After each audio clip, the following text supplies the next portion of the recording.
Welcome, dear friends, to a gentle journey through 150 quiet, fascinating facts about Jujutsu Kaisen, a series born from the imagination of Gege Akutami, blossoming from early sketches and inspirations into a universe filled with sorcerers, curses, friendships, and mysteries that have captured hearts around the world.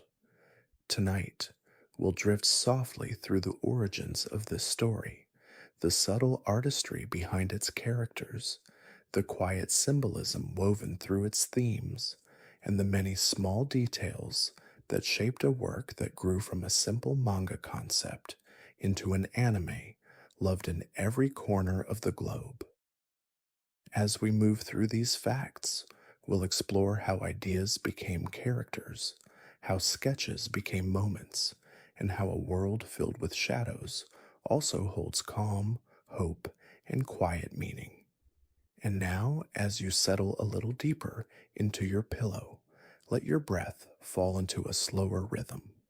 Feel the gentle release of your shoulders, the softness around your eyes, and the quiet space opening in your mind, welcoming rest, welcoming stillness. And if you enjoy drifting through gentle stories like this, you're welcome to subscribe and softly tell me where you're listening from tonight. When you're ready, let's begin this calm journey into the world of Jujutsu Kaisen. Fact 1. In the quiet beginnings of Jujutsu Kaisen, before it carried the weight of a global phenomenon, there was simply a young artist sketching ideas in the soft hours of late nights. Gege Akutami often spoke of how the earliest sparks of the series came not from grand plans, but from fleeting feelings, images that appeared like gentle silhouettes in the mind. Those early concepts drifted between themes of fear and comfort, the unseen and the deeply human. Wrapped in those initial inspirations was a quiet wish to explore how people carry invisible burdens and how, even in darkness, there is a path toward connection. As you listen, imagine these seeds forming slowly, like thoughts settling into a peaceful dream. Fact 2. Before Jujutsu Kaisen existed as a name, it was simply an idea shaped by the soft influence of Akutami's favorite artists and stories. He admired works with emotional depth, tales where tension intertwined with tenderness, and where characters grew not through triumph, but through understanding their own hearts. These inspirations flowed gently into his work, creating the foundation for a world where sorcerers navigate both curses and their inner landscapes. The early drafts were quiet and unpolished, filled with the raw simplicity of imagination, unfiltered and like pencil strokes fading into the warmth of a late evening. Fact 3. The earliest concept that would eventually bloom into Jujutsu Kaisen was a small, humble prototype manga titled Number 9.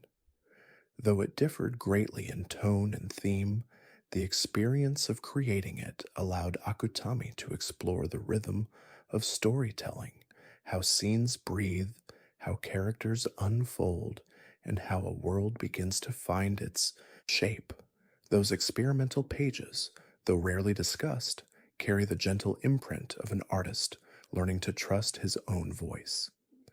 They remain a quiet reminder that even stories that feel vast began once as soft, uncertain steps in a dimly lit creative path. While Fact 4, long before Yuji Itadori took his first breath on the page, Akutami imagined a world where curses manifested from ordinary human emotions. This idea grew slowly, shaped by the understanding that fear, regret, and longing all carry a certain weight, one that sometimes follows us, quietly like a shadow. Rather than portraying these emotions as threats, Akutami approached them as reflections of human vulnerability. In this soft view, curses became extensions of struggles we all carry, making the universe of Jujutsu Kaisen not only thrilling but deeply human. That gentle philosophy remains a quiet heartbeat behind the series. Fact 5. One of the earliest moments of clarity in the creative process was Akutami's decision to root the story in the modern world. He wanted a setting where ancient wisdom could rest beside familiar city lights, where spiritual traditions could drift through everyday life like a soft breeze crossing a quiet street. This blending of the old and the new allowed Jujutsu Kaisen to carry both mystery and comfort, grounding fantastical elements in recognizable spaces. When the world feels both strange and ordinary, it becomes easier to imagine it continuing just beyond the edge of our own awareness, like a dream lingering at the edge of waking. Fact 6. The creation of Jujutsu sorcery itself was shaped by simple, calming principles: energy, emotion, and intention. Akutami envisioned cursed energy as something that flows naturally, like a subtle current running beneath human thoughts. This energy was never meant to feel loud or overwhelming. Rather, it was something inherent, like breath or heartbeat. In the early notes, he described it with quiet imagery: warmth pulsing through the palms, tension melting away, awareness deepening like a stone sinking gently into still water. This softness in the concept helped form the spiritual elegance that would define the sorcery system.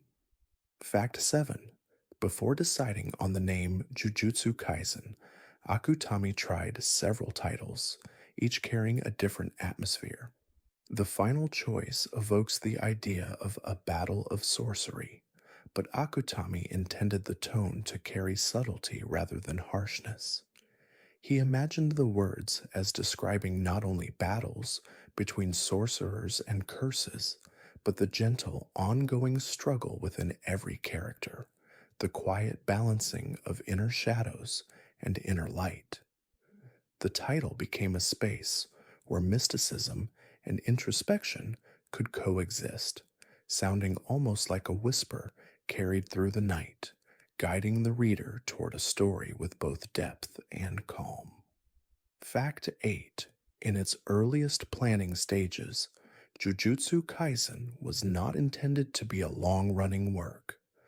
Akutami pictured a shorter story, something concise, like a lantern lit briefly in the dark before fading out. But as ideas deepened and characters began to take form, the world expanded naturally, carried by the emotional threads woven between its figures. Even so, Akutami often approached each arc with the same gentle philosophy: to dive deeply into the hearts of the characters, rather than stretch the story beyond what it wished to be. The growth of the series was quiet and organic, like vines climbing steadily toward the light. Fact 9. Much of the symbolism within Jujutsu Kaisen comes from Akutami's soft fascination with contrasts: light and shadow, joy and grief, the living world and the unseen. These contrasts were never meant to clash violently. Instead, they were meant to coexist peacefully, like dusk settling over a quiet landscape. Curses, sorcerers, and themes of mortality all emerged from this desire to explore the spaces where opposites meet. In these spaces, Akutami found room for gentle reflection, crafting a world that invites contemplation as much as it inspires awe. Fact 10. When the series was ready to take its first steps into serialization, Akutami felt a mixture of calm excitement and quiet nervousness. There was an understanding that once the story entered the world, it would no longer belong only to its creator. It would drift into the minds and hearts of readers everywhere, taking shape in ways he could not predict. The debut of Jujutsu Kaisen was modest, a simple beginning, like the soft opening of a door at dawn. Yet from that gentle start, the story began its steady journey toward becoming something cherished, something shared, something that grew far beyond its quiet origins. Fact 11. Gege Akutami's journey into manga began not with certainty, but with a gentle curiosity, an interest that grew slowly, like a small candle glowing in the quiet of his childhood. He spent long afternoons studying the lines and shading of the artists he admired, letting each panel wash over him with a sense of calm fascination. Over time, this quiet practice shaped his eye for detail, teaching him how a single expression or a soft shift in posture could hold entire emotions within it. These early years of quiet study would later give Jujutsu Kaisen its distinctive feeling, a mixture of stillness, vulnerability, and depth that resonates gently beneath the surface of every page. Fact 12. Akutami often mentioned that his ideas come most easily when the world is soft and silent, late at night, when lights dim and distractions fade. In these peaceful hours, he allowed his thoughts to drift freely, not pushing for inspiration, but welcoming whatever feelings or shapes emerged from the quiet. Many early designs began this way: a shadow, a gesture, a whisper of a concept taking form. This gentle approach gave birth to characters who feel alive, even in stillness, shaped not by force, but by a patient unfolding of ideas, like petals opening beneath a pale moon. Fact 13. When creating characters, Akutami doesn't begin with power or technique. He begins with emotion. He imagines how a person might carry regret, hope, warmth, or loneliness. And from these emotions, the character slowly begins to breathe. In his early notes, he describes characters in soft, human terms: a gentle heart hidden behind quiet eyes, a boy who carries more love than he realizes, a soul whose strength comes from longing. This emotional foundation is what gives each character in Jujutsu Kaisen an inner life that feels tender and real, even in a world shaped by curses and shadow. Fact 14. The design process for each character also begins with a sense of warmth. Akutami has said he wants his cast to feel approachable, even when their stories hold pain. He sketches their faces repeatedly, softening expressions, adjusting features until they feel like people one might pass quietly on the street, unaware of the worlds they carry within. This careful shaping helps create the intimate feeling that defines Jujutsu Kaisen, a sense that these characters are not distant heroes, but soft reminders of the complex, hidden emotions that live within everyone. Fact 15. In the earliest days of planning the series, Akutami kept a small notebook filled with handwritten ideas. The pages were not orderly or precise, they were gentle streams of thought, each line drifting into the next.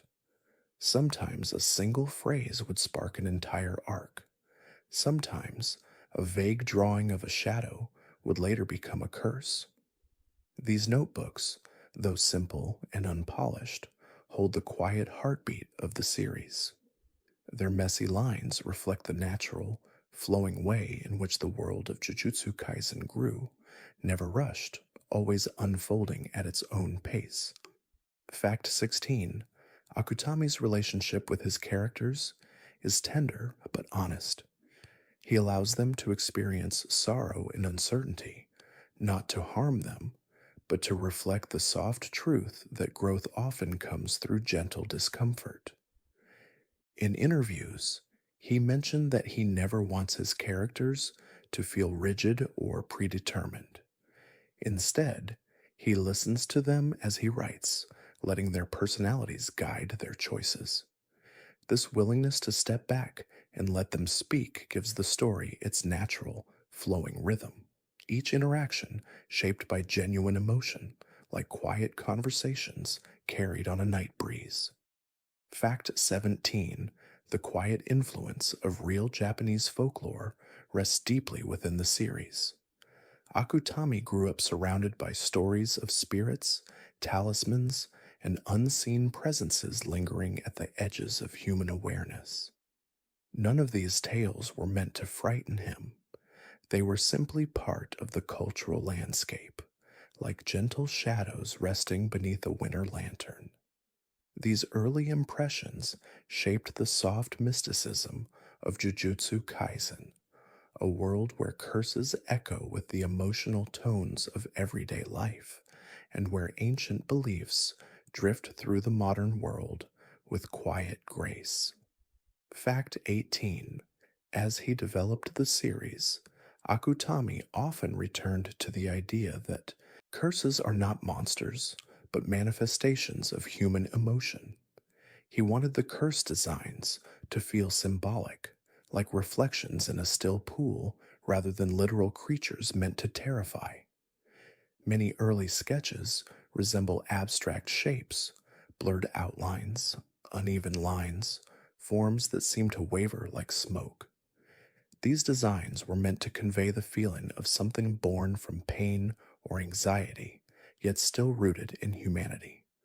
This symbolic softness sets Jujutsu Kaisen apart, giving even its darkest elements a dreamlike, contemplative quality. Fact 19: during the creations of Jujutsu Kaisen 0, Akutami approached the world with a gentler tone. The story of Yuta and Rika was built around tenderness, longing, and quiet devotion, emotions that ripple softly beneath the darker themes.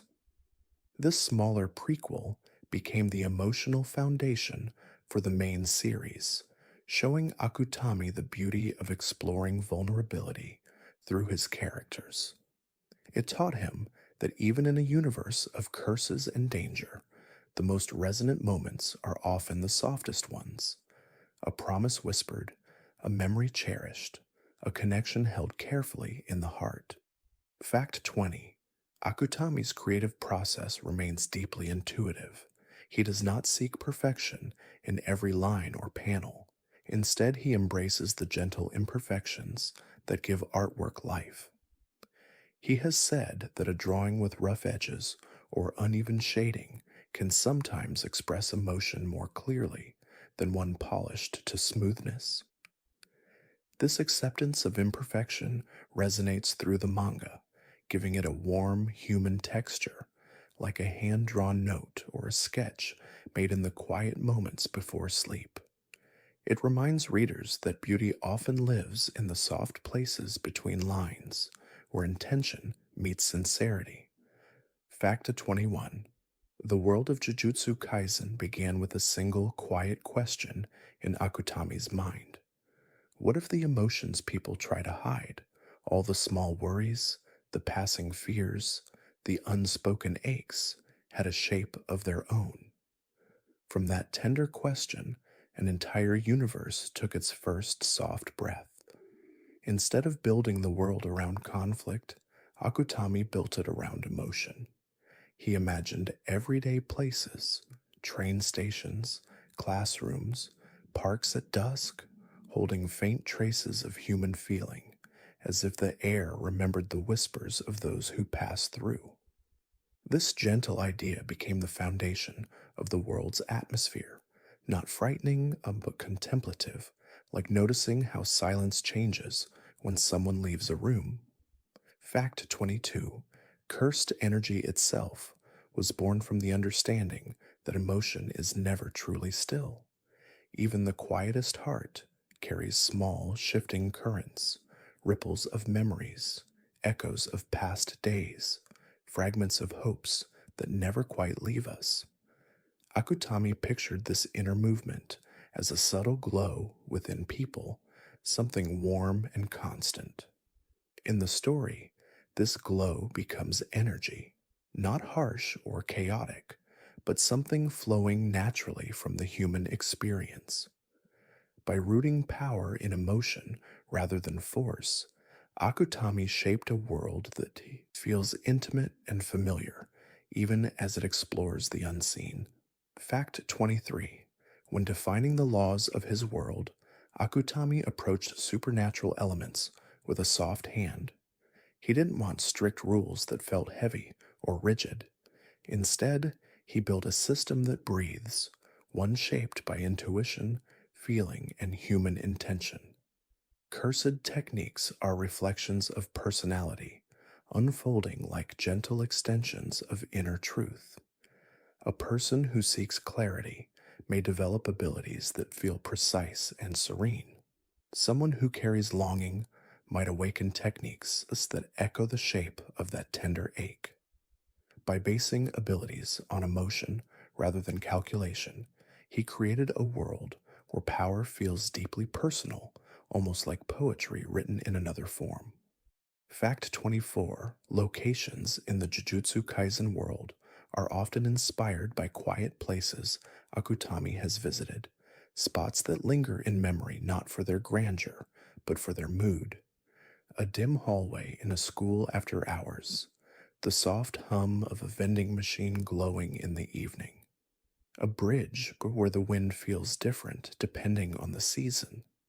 These small, ordinary spaces became doorways into the supernatural, not because they were eerie, but because they held the subtle beauty of solitude.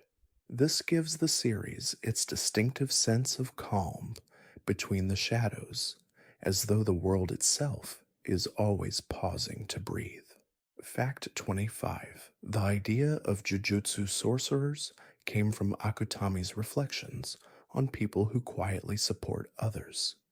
He imagined individuals who carry the emotional weight of those around them, not out of obligation, but out of compassion. Sorcerers, in his early notes, were described as those who listen to what others cannot hear, people sensitive to the currents of emotion that slip beneath the surface of daily life. This tender concept shaped the sorcerers not as warriors, but as caretakers of balance, gently tending to the hidden echoes left behind by human hearts. Fact 26. Curses, in their earliest drafts, were not meant to be frightening forms.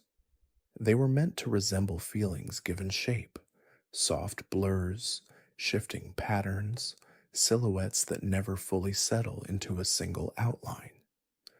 Akutami wanted them to feel like distant thoughts, the kind that drift through the mind when one is half awake.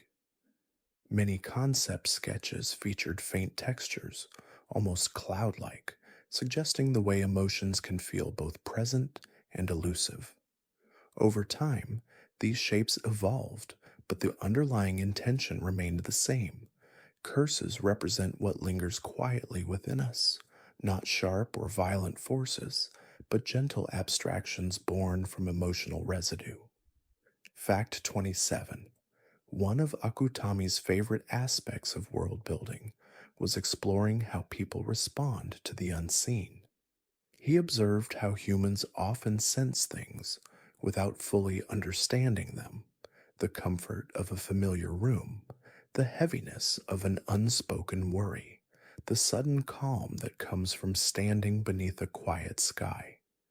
In the world of Jujutsu Kaisen, these instincts are not dismissed, they are honored.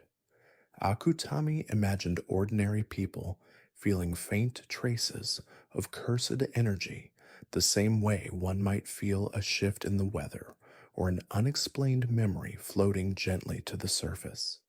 Fact 28. The schools for sorcerers were designed as spaces of quiet reflection rather than strict institutions. Akutami wanted them to feel like sanctuaries, places where students could grow at their own pace, surrounded by mentors who understood the delicate nature of emotional awareness. Early drawings showed open courtyards, soft light filtering through windows, and hallways lined with small reminders of the past.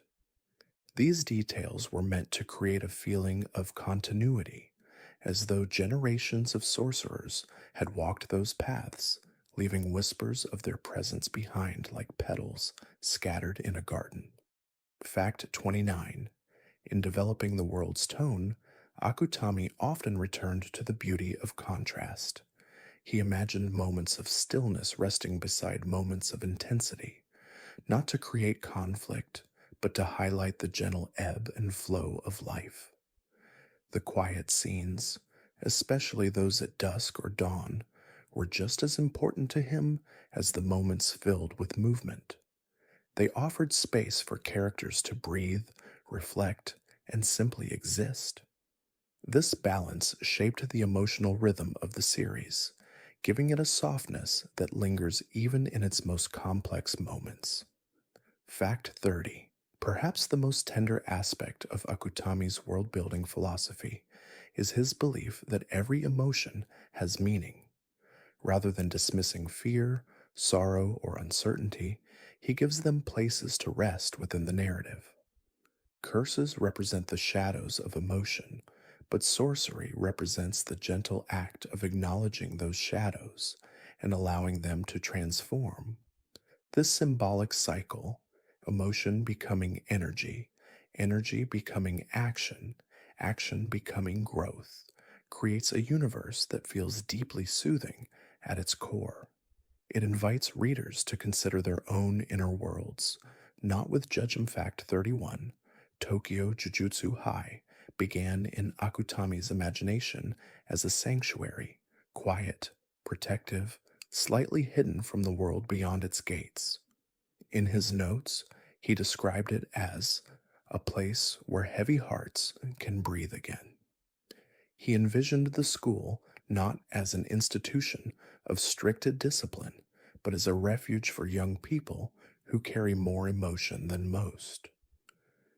He imagined the hallways bathed in soft morning light, the old buildings standing with a kind of gentle patience, and the courtyard as a space where students might sit beneath drifting leaves and share quiet conversations. Much like a temple or a garden, the school was designed to feel timeless, as though it had been waiting for each student long before they ever arrived. Fact 32.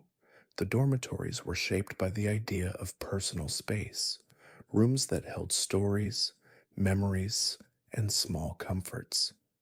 Akutami wanted students to have places where they could retreat, breathe, and simply exist without expectation. The early sketches show rooms modest in size but warm in atmosphere, each shaped subtly by its occupant. A plant on the windowsill, a stack of books resting softly beside a pillow, a cup left on the desk after a late night of quiet reflection. These small touches echo the gentle truth that people find solace in the familiar, and that even those with extraordinary abilities long for ordinary comfort. Fact 33. The training fields were imagined as places of grounding. Rather than loud or chaotic spaces, they were designed to feel open and steady, like stretches of earth meant to listen rather than challenge. Akutami pictured early morning sessions where the air was cool and still, where students could feel their breath mingle with the wind. These spaces were meant to reflect the idea that growth happens gradually, like learning to move in harmony with one's own emotions. Training, in Akutami's view, was not a test.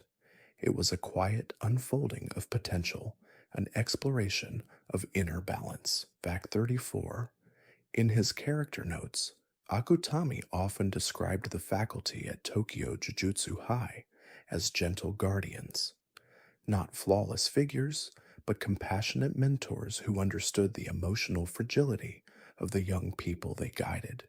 Each teacher carries their own quiet history, their own soft weight of memory. Instead of imposing harsh expectations, they encourage students to grow into themselves, offering support that feels more like a steady hand than a rigid command. This framing allowed Akutami to create a school that feels emotionally safe despite the complexities of the world around it. Fact 35. One of Akutami's favorite symbolic elements in the school's design is the presence of nature. Trees that whisper with age, grass that sways softly in seasonal breezes, and quiet corners where sunlight settles like a comforting hand. He imagined students lingering beneath these trees, finding moments of stillness that help them reconnect with themselves. In the manga, these natural elements appear subtly, but their presence creates an atmosphere of grounding warmth. They remind the reader that even in a world filled with unseen forces, the earth remains steady beneath one's feet. Fact 36. Yuji Itadori's arrival at Tokyo Jujutsu High was always meant to feel like a gentle shift in the school's atmosphere. Akutami described Yuji as a warm light entering a quiet room, someone whose sincerity softens the heaviness around him. His presence brings a subtle brightness to the halls, not through grand gestures, but through the quiet warmth he offers others. Early concept notes emphasized Yuji's ability to bring comfort simply by being himself, a gentle reminder that kindness often radiates without effort, filling spaces in ways that feel both healing and calm. Fact 37. Megumi Fushiguro was envisioned as the calm center of the first year trio. Akutami wanted him to be a character who holds his emotions carefully, like someone cradling something delicate and meaningful. His connection to the school is deep and steady, shaped by quiet reflection rather than outward expression. In designing Megumi's place within Tokyo Jujutsu High, Akutami imagined him spending peaceful evenings in the courtyard, watching the sky change colors as he thinks softly about the paths ahead. Megumi carries the school's contemplative spirit, grounding the group with his quiet depth. Fact 38. Nobara Kugisaki's relationship with the school is filled with warmth and gentle determination. Akutami wanted her presence to feel refreshing, like a breeze that carries both honesty and a sense of belonging. Tokyo Jujutsu High represents a place where she can be wholly herself, far from the expectations she carried in her hometown. In the serene spaces of the school, Nobara finds freedom to express her strength, her tenderness, and her individuality. Her connection to the school was designed to feel comforting, as though she found not only training, but a home for her spirit. Fact 39. The idea of second-year students was created to introduce a sense of continuity within the school. Akutami wanted younger students to look up to those who came before them, not as distant figures of authority, but as gentle guides who understand the fragile journey of growth. The second years carry a sense of familiarity in the school's halls. They know the soft creak of the wooden floors, the warmth of certain corners, in the afternoon light, and the quiet comfort of friendships built over time. Their presence enriches the atmosphere of Tokyo Jujutsu High, giving it a layered feeling of community. Number 40. Perhaps the most tender detail about Tokyo Jujutsu High is the way Akutami imagined its nights. He pictured soft lantern light glowing through windows, illuminating pathways with a steady warmth. The air grows cool and calm, and the building itself seems to exhale, holding the quiet dreams of its students. In these night hours, the school becomes a place of reflection, a sanctuary where each student can rest, release the day's weight, and feel the gentle reassurance that they are not alone. This image of nighttime calm is one of the emotional pillars of the series' world building, shaping the school into not just a setting, but a soothing presence. Fact 41.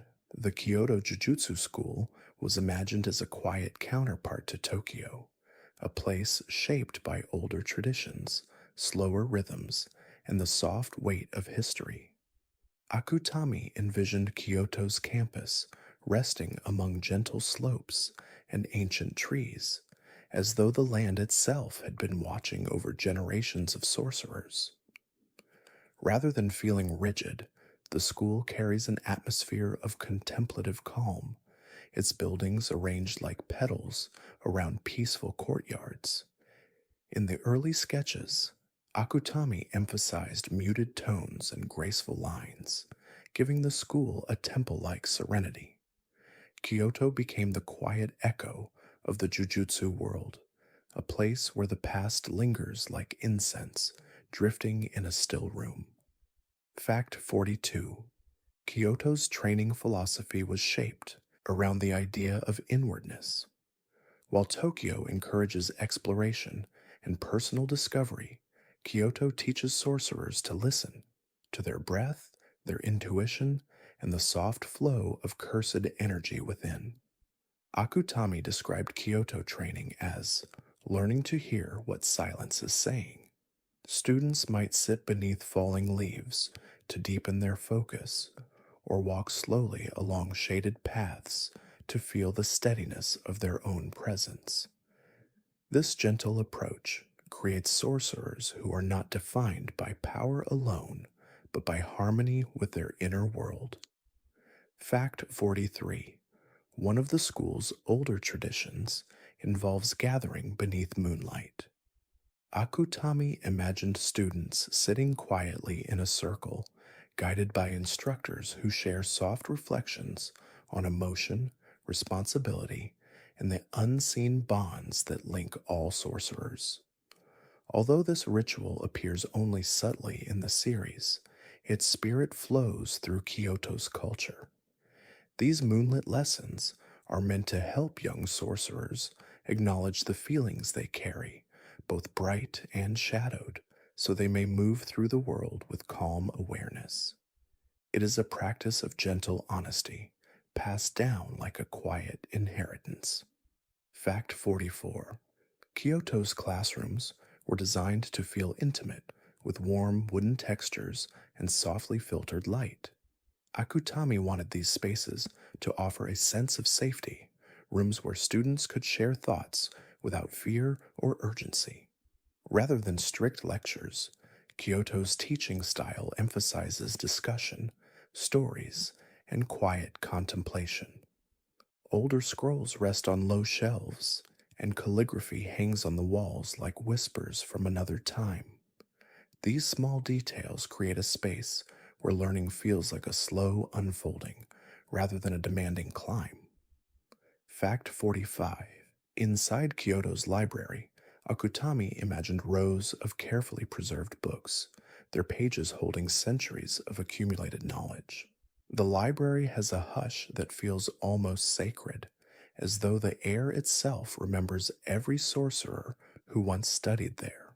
Students often come here not only to learn techniques, but to seek comfort. The scent of old paper, the soft glow of lantern light, and the steady presence of tradition create a soothing environment that welcomes quiet minds. For many characters, this library symbolizes the continuity of sorcery, an unbroken line of people who listen gently to the world. Fact 46. The gardens of Kyoto School carry deep meaning. Akutami pictured a serene pond, its surface calm even on breezy days, surrounded by stones worn smooth with age. This garden embodies the philosophy of balance, the idea that cursed energy, emotions, and personal growth all flow naturally when one is patient. Students walk here when their hearts feel heavy, letting the cool reflection of the water settle their thoughts. In the story's world, this garden represents a place where inner turbulence can soften, leaving room for clarity to bloom. Fact 47. Kyoto's instructors were created with personalities shaped by tradition and gentleness. Akutami wanted them to feel rooted in the school's long history, figures who carry wisdom not through authority, but through calm presence. They guide students much like gardeners tend seedlings, quietly, attentively, and with an understanding that growth happens slowly. Their teachings echo old sayings, symbolic gestures, and soft philosophies passed down through generations. Even when strict, their strictness is steady rather than harsh, resembling the firmness of a mountain rather than the sharpness of a blade. Fact 48: the exchange events between Kyoto and Tokyo were imagined by Akutami as moments of reflection rather than competition.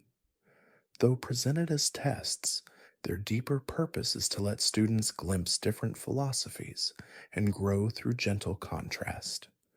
Kyoto students bring the stillness of tradition. Tokyo students bring the openness of new experience. When these two energies meet, something tender happens. Each side learns to appreciate the other's rhythm. Akutami hoped these moments would feel like seeing a familiar landscape from a new vantage point, a quiet widening of perspective.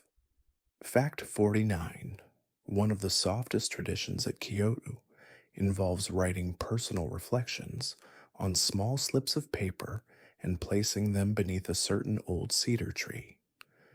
The practice symbolizes releasing inner burdens into the care of nature. Although rarely shown directly in the manga, this tradition lives in Akutami's world building notes as a symbol of emotional release. Students write gently, sometimes late at night, by the light of small lanterns. The tree stands silently, holding generations of such reflections in its roots. It represents the idea that even unspoken emotions deserve a place to rest. Fact 50: perhaps the most meaningful aspect of Kyoto School is its role as an emotional counterpart to Tokyo. Where Tokyo represents new beginnings, warmth, and youthful hope, Kyoto embodies reflection, memory, and the steady continuity of tradition. Akutami designed the two schools to exist in harmony, like breathing in and breathing out. Together, they form a complete picture of the Jujutsu world, a reminder that growth requires both exploration and reflection, both movement and stillness. Through Kyoto's gentle traditions, the story gains a sense of depth, a soft grounding that anchors the characters in something timeless and quietly comforting. Fact 51: Yuji Itadori began not as a fighter in Akutami's imagination, but as a source of warmth. In the earliest sketches, he was drawn with gentle eyes, eyes that carried a quiet kindness rather than power. Akutami imagined Yuji as someone who moves through the world with a natural softness, someone who notices the small things, the quiet sigh of a friend, the stillness of an empty classroom, the hush of air shifting before dawn. Yuji's design grew from the desire to create a character who feels like a comforting presence, steady and glowing, like a lantern held gently in the hands. Even before the story settled into its final shape, Yuji existed as a reminder that tenderness can be strong in its own quiet way. Fact 52: Yuji's physical appearance holds subtle symbolism. Akutami gave him warm, rounded features to suggest openness. His short hair and soft expressions were meant to make him feel approachable, like someone who listens before speaking. Even his posture in early artworks tilts slightly forward, as though he naturally leans toward others with curiosity and care. These gentle traits were chosen to reflect the heart of his character, a boy who always tries to ease the emotional weight of those around him, even when he barely realizes he is doing so. Yuji's design whispers the truth that compassion often begins in the smallest details. Fact 53. The inspiration for Yuji's personality came from individuals Akutami admired, people who carried quiet resilience, rather than depicting a character who strives for strength through ambition. Akutami wanted someone whose strength is simply part of their nature, like a steady pulse. Yuji's calm acceptance of responsibility, his soft humor, and his ability to keep moving forward all come from this quiet foundation. He is not driven by grand dreams. Instead, he is guided by gentle, deeply human motivations, kindness, presence, and the desire to ensure others do not feel alone. Fact 54. Yuji's emotional core is built around the idea of empathy that arrives unannounced. He feels deeply without needing to explain himself, and Akutami uses this trait to show the beauty of someone who understands the hearts of others instinctively. In the earliest drafts, Yuji was described as a silent bridge between people, a character who brings warmth into spaces where tension lingers. Even in moments of uncertainty, he has a way of grounding those around him, helping them settle into themselves. This quiet emotional intelligence shapes the gentle energy of many scenes in the series. Fact 55. Akutami has mentioned that Yuji's compassion is his true strength, and that everything else flows from this source. In designing him, Akutami wanted a protagonist who does not shine because he seeks attention, but because his heart radiates naturally. Yuji's smallest gestures carry meaning: the way he sits with someone in silence, the way he listens without judgment, the way he holds on to memories as though they are delicate treasures. These details allow readers to understand him through feeling rather than explanation. In a world shaped by unseen forces, Yuji's quiet kindness becomes its own soft light. Fact 56. Yuji's bond with friends is central to his symbolism. Akutami has said that Yuji's story cannot be separated from the people who accept him, support him, and walk beside him. His relationships are drawn with a gentle, thoughtful touch. Scenes where Yuji shares simple moments, walking with others, eating together, pausing to reflect, were intentionally crafted to feel soothing, like warm breath on a cold day. These scenes remind the reader that connection, even expressed quietly, is one of life's most powerful comforts. Yuji embodies the feeling of someone who never takes companionship for granted. 57. Another subtle, symbolic element lies in Yuji's movements. Akutami often sketches him with relaxed shoulders and an easy step, even during challenging moments. Yuji's physicality is meant to evoke the sense of someone who moves with natural flow, like water finding its path with gentle persistence. This flowing quality reflects his emotional adaptability. He does not force his way through life. He drifts steadily, always searching for understanding. His movements express a peaceful resilience, showing that strength can be soft and unhurried. Fact 58. Yuji's color palette in both manga and animation was deliberately chosen to reflect warmth. The soft reds and muted pinks in his uniform and accessories symbolize life, gentleness, and a subtle vibrancy. Akutami chose these colors to contrast with the cooler tones often associated with the supernatural elements of the world. Yuji's colors make him feel like a grounding presence, a warm spot in the midst of shadows. Even in scenes filled with tension, his palette keeps him connected to the emotional heart of the narrative. Fact 59. In conceptual notes, Akutami wrote that Yuji represents the value of the everyday, Though he becomes part of a vast, mysterious world, Yuji himself holds on to simple joys, companionship, memories of family, small acts of care. Akutami wanted these moments to feel like gentle anchors in the story. Yuji's appreciation for ordinary life serves as a reminder that meaning is often found not in extraordinary events, but in the quiet moments, the ones that settle into the heart like soft dust on a windowsill. This theme guides many of Yuji's interactions, shaping the subtle emotional warmth that surrounds him. Fact 60: perhaps the deepest layer of Yuji's symbolism is his connection to hope, soft, resilient hope that does not fade even when it is tested. Akutami wanted Yuji to embody the quiet belief that even when the world feels heavy, there is always something worth holding on to. Yuji moves forward not because he is unafraid, but because he wishes to protect the gentle things that matter: kindness, connection, ordinary joys. His journey invites readers to rest in this quiet strength, to remember that hope can be tender, steady, and deeply human. Yuji's presence in the story is like a hand reaching through the dark, offering warmth not with intensity, but with simple, unwavering care.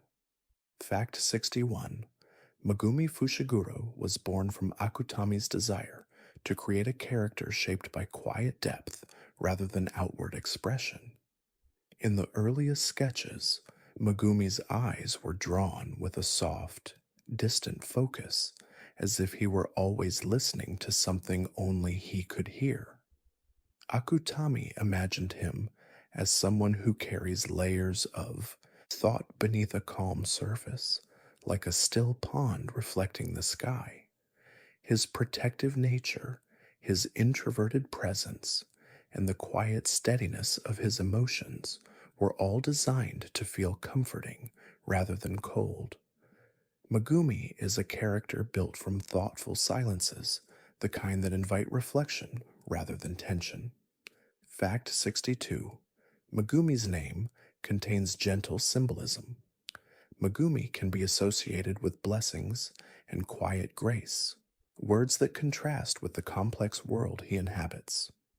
Akutami chose this name deliberately, wanting it to echo the idea that tenderness can exist even in difficult spaces. The softness of his name rests beneath the weight he carries, reminding readers that Megumi's strength is not meant to be loud or forceful. It unfolds quietly, like the bloom of a flower, opening in the early morning light, unnoticed by many but deeply meaningful to those who pause long enough to see. Fact 63: Megumi's design emphasizes contrasts that remain gentle and introspective. His dark hair and cool-toned palette suggest stillness, while the angles of his expression hint at a thoughtful, observant nature. In concept art, Akutami often drew him standing slightly off-center, as though Megumi is always watching from the edges of a scene, taking everything in with quiet awareness. This positioning reflects his personality, someone who does not seek attention, yet whose presence offers a subtle sense of stability. His silhouette, even in simplicity, carries a peaceful strength. Fact 64: Akutami has said that Megumi represents the idea of chosen restraint. While Yuji radiates warmth outward, Megumi's warmth glows inward, contained, steady, and carefully guarded. This internal glow gives him a contemplative air. He thinks before he speaks, reflects before he acts, and holds emotions in a gentle but firm embrace. Akutami wanted readers to sense the depth of Megumi's heart, not through dramatic displays, but through small gestures. The way he pauses before responding, the way he stands slightly in front of others to shield them, the way he looks away when feelings run deep. Fact 65: the Shikigami technique that defines Megumi's abilities was inspired by the symbolic idea of guardianship. Akutami wanted Megumi's power to feel organic, creatures born from his will, shaped not by aggression, but by intention. In early drafts, the divine dogs were described as companions made from quiet loyalty, beings who walk beside Megumi like shadows softened by moonlight. Each Shikigami reflects a facet of Megumi's inner world. They are not tools, they are extensions of his thoughts, his instincts, and the emotions he rarely speaks aloud. Fact 66: the Ten Shadows technique carries layers of meaning that Akutami hoped would feel ancient and grounding. He imagined the technique as a tradition passed down through generations, like a whispered poem, something sacred, quiet, and deeply rooted. Megumi's use of these shadows was meant to evoke the feeling of someone calling upon memories older than himself, connecting with a lineage that rests gently on his shoulders.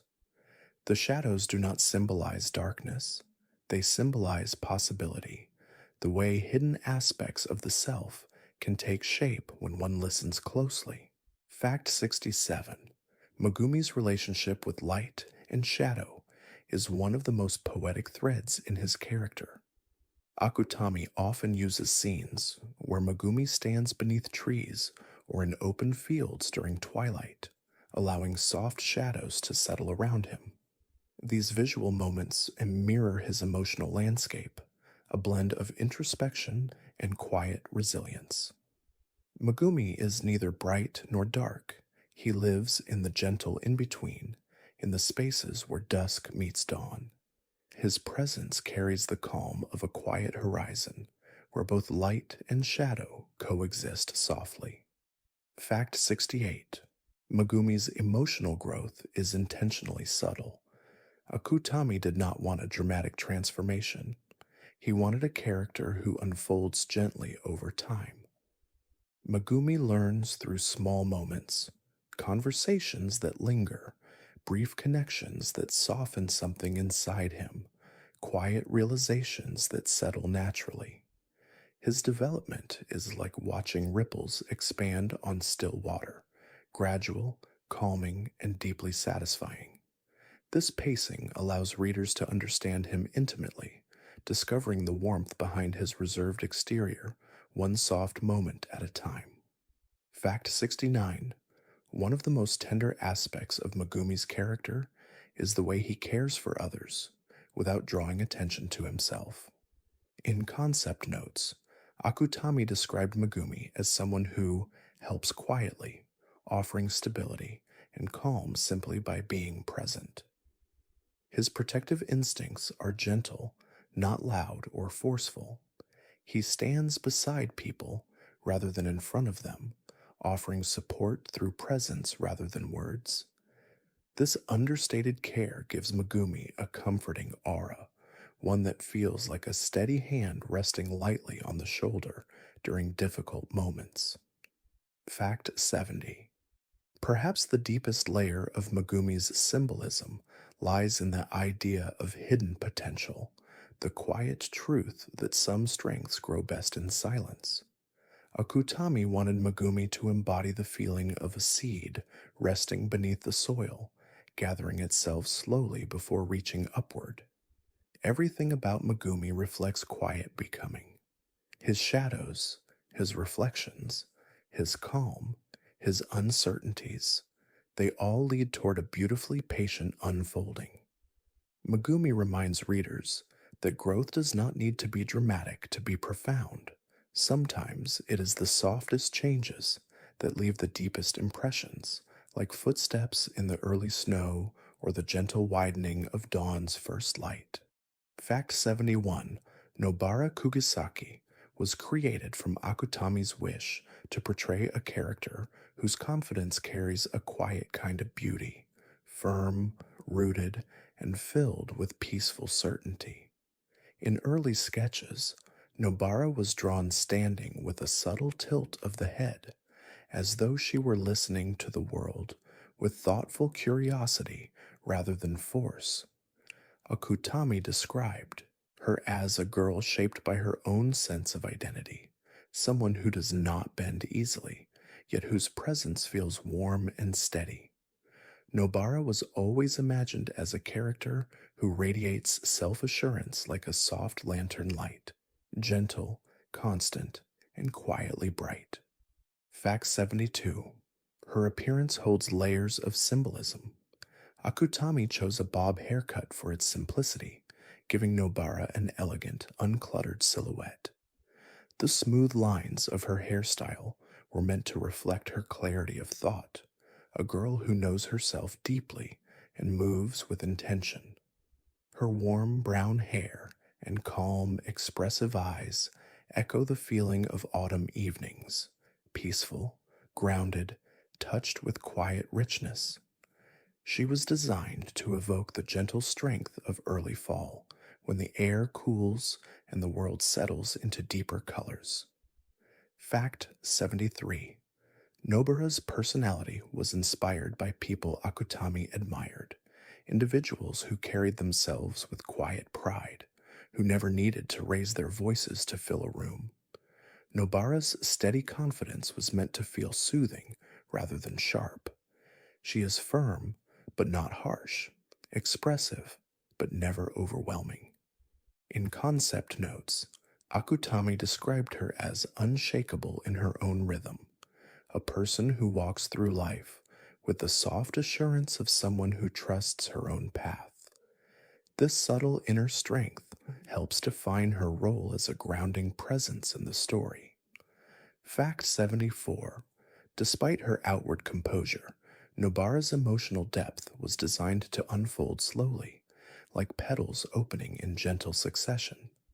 Akutami wanted her to feel layered and human, shaped by memories and quiet beliefs. Her softer moments were crafted with particular care, scenes where she speaks of her home, her hopes, or the people she holds dear.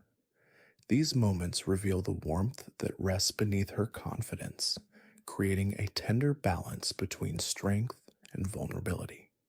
Nobara's character invites readers to appreciate the beauty of someone who is both firm and gentle at once. Fact 75. Nobara's connection to her hometown is one of the most poetic threads in her story.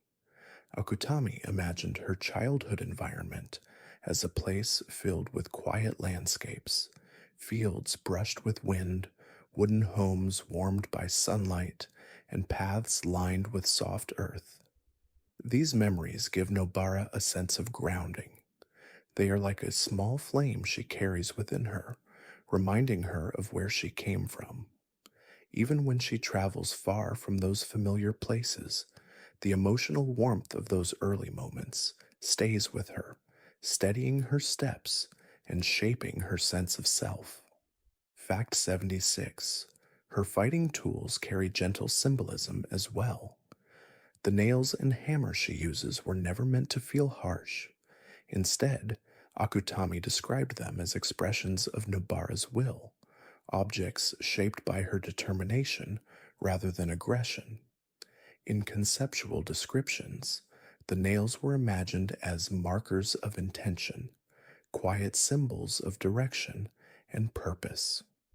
The hammer represents grounding, the steady weight of self belief, the feeling of something solid resting in the hand. Together, these objects reflect Nobara's quiet resilience, her ability to remain centered even when life grows uncertain. Fact 77. Nobara's color palette, soft navy, warm browns, touches of gold, was chosen to evoke the feeling of dusk. Akutami wanted her presence to feel like that gentle time of day when the sky darkens slowly, when the first lights appear in windows, when the world exhales. These colors remind readers that Nobara's energy is not fiery or loud. It is calm, rich, and beautifully balanced. Her palette feels like autumn twilight settling across a quiet town, steady, soothing, and filled with understated warmth. Fact 78. Her bond with her friends was designed to feel natural and deeply human.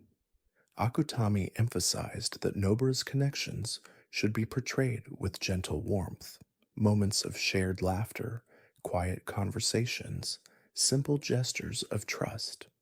In many scenes, Nobara's presence softens the mood, grounding others with her firm but comforting energy. Her friendships reveal her truest self, someone who protects not through force, but through unwavering loyalty and emotional honesty. Akutami often wrote that Nobara stands with others, not in front of them, reflecting her steady and companionable nature. Fact 79. One of the quieter inspirations behind Nobara was the idea of grace shaped by choice. Akutami imagined her as someone who chooses who she wants to be, who shapes her own identity with deliberation. Her confidence comes not from pride, but from clarity, an inner certainty that grows from knowing herself deeply. Akutami included small, tender details, like the way she adjusts her uniform or the way she pauses before offering comfort, to show that Nobara's strength is a gentle form of self respect. She moves through the world with a soft sense of purpose, like someone following a quiet melody only she can hear. Fact 80. Perhaps the most poetic aspect of Nobara's character is her symbolism of emotional authenticity. Akutami shaped her as a reminder that being true to oneself is a form of quiet beauty. Nobara does not hide behind masks. She does not diminish herself to fit expectations. Instead, she shines with the gentle radiance of someone who accepts her own heart, with all its complexities, all its hopes, all its quiet longings.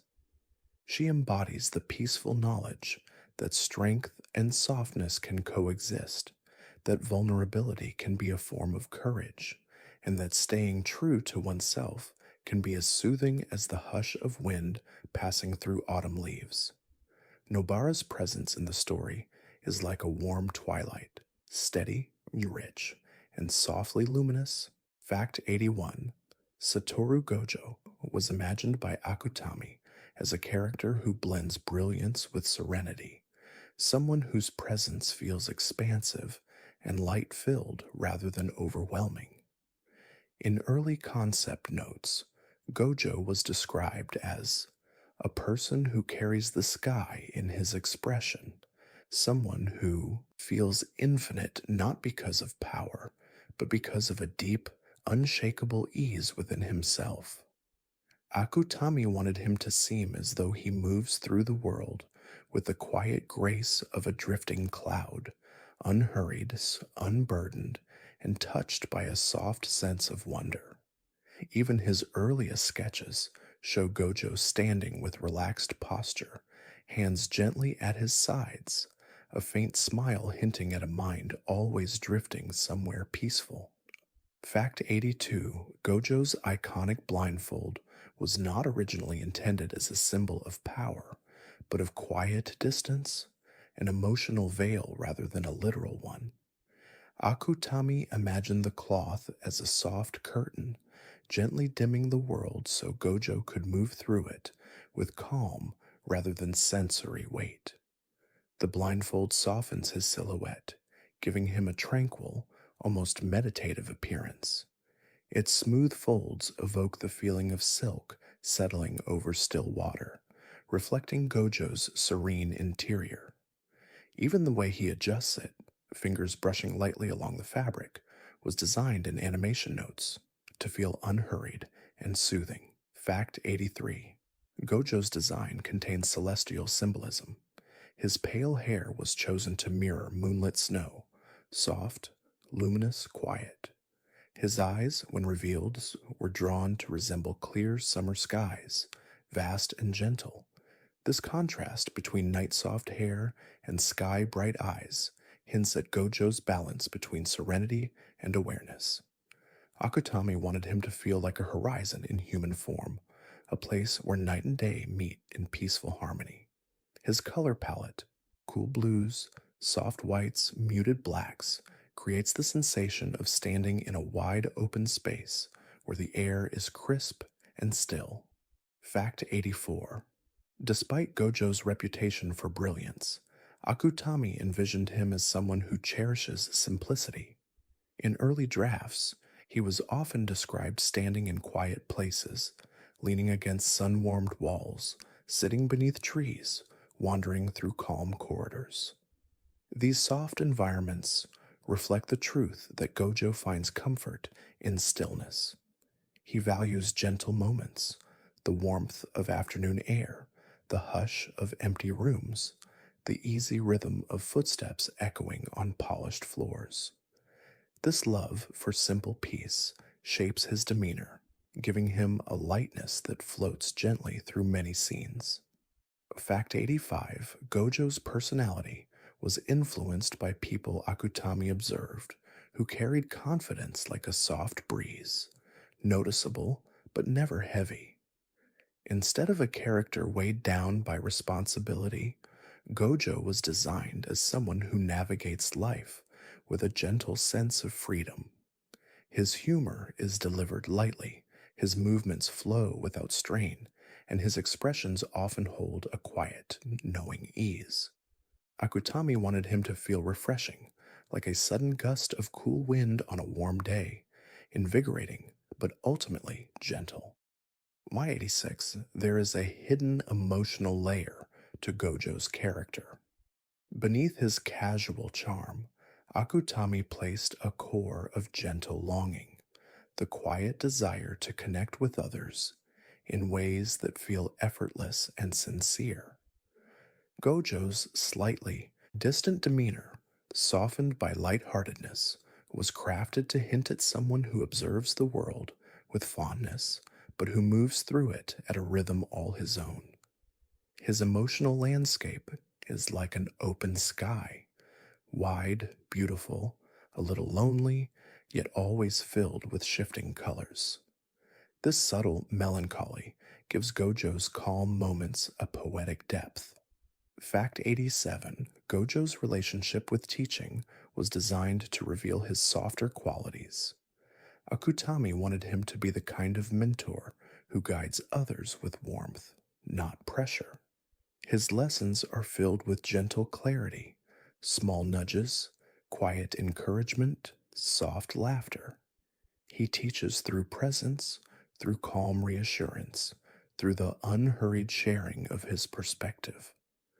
The classroom scenes were written to feel peaceful, as though the air itself slows down when Gojo begins to speak.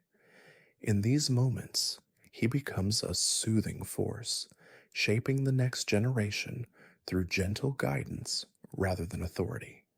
Fact 88. The concept of infinity, often associated with Gojo, was intended to be symbolic rather than literal. Akutami imagined infinity not as an imposing force, but as a state of perfect calm, a space where nothing urgent can reach, where all sensations soften and stretch gently. It is a metaphor for emotional distance, for the soft boundaries Gojo places around himself, for the spaciousness of his inner world. In this way, infinity becomes less a power and more a feeling, the peaceful sense of being suspended in a quiet moment that stretches on and on, like lying beneath a vast sky with no need to move. Fact 89. Gojo's laughter carries quiet meaning. Akutami wanted his smile to feel like sunlight coming through thin curtains, bright but softened, warmly diffused. His laughter is gentle, often shared in small bursts of calm amusement. It reveals the light within him, the sincerity behind his seemingly effortless charm. In storyboard notes, animators were instructed to animate his laughter with minimal movement, emphasizing his ease and composure. This soft portrayal highlights the way Gojo brings comfort simply by being himself, easing the mood without trying to. Fact 90. Perhaps the most delicate symbolism surrounding Gojo is the idea that he represents boundless possibility, an open horizon, a breath of air, a limitless sky.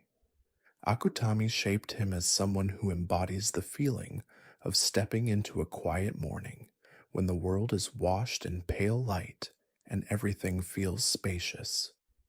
Gojo is a character who moves with the presence of a calm breeze, whose energy is expansive yet never heavy, whose existence hints at gentle infinity.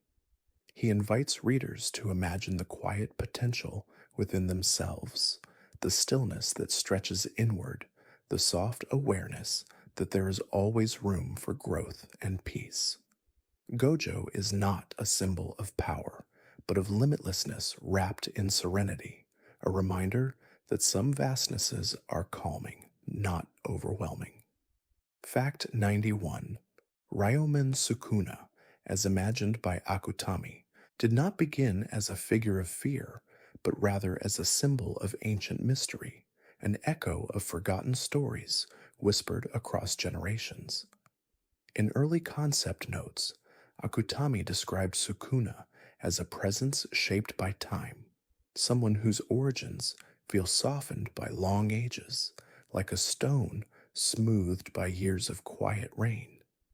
The earliest sketches depicted him not with harshness, but with an ethereal stillness, as though he belonged to an age when myths blurred gently into reality.